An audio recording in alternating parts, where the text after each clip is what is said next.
The Apostle Paul is frequently cited as a man under divine protection, yet history records at least 3 separate occasions where he found himself on a wooden ship splintering against the rocks.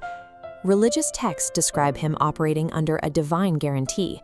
Despite this, he repeatedly endured the trauma of going down with the ship in violent, chaotic seas. We usually imagine protection as a shield, a rigid dome that blocks every storm and intercepts every threat to ensure a pain-free existence. When a person under divine oversight is thrown into the freezing water to watch their vessel sink, it suggests our definition of protection is missing a vital component. You don't have to be a first-century sailor to recognize the feeling of a shipwreck. It happens when a career vanishes overnight, or a business you spent a decade building collapses to zero.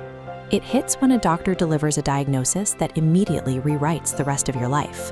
Or when a marriage or a foundational friendship fractures beyond repair, regardless of how hard you try to hold it together. Staring at the debris often leads to a single burning question.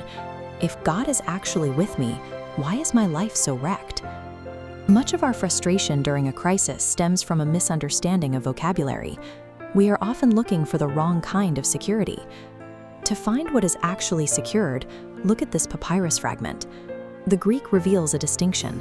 The word for shipwreck, Nauageō, applies strictly to the breaking apart of physical objects. In contrast, protection is Phylassō, meaning to actively guard a soul against loss. Suffering feels like abandonment when we expect God to guard our literal ship, our bank accounts, and our comfort, while He is actually focused on guarding the soul.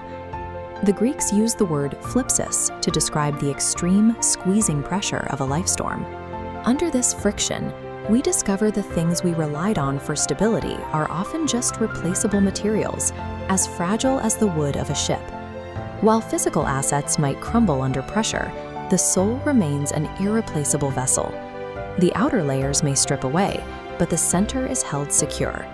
God allows the physical container to break so we can finally distinguish between fleeting earthly stability and something more permanent. In the absence of control, you are left with the reality that while the vessel is gone, the promise guarding your life remains fully intact. We often assume that grace provides a guarantee of clear skies and a smooth ride to the harbor. In reality, grace frequently looks like waking up surrounded by debris, a life preserver that provides buoyancy in the water when the ship itself has vanished. It provides the specific, daily strength required to hold on to those shattered pieces and float toward the shore. Surviving the crash piece by piece is evidence grace is working, even with plans in ruins.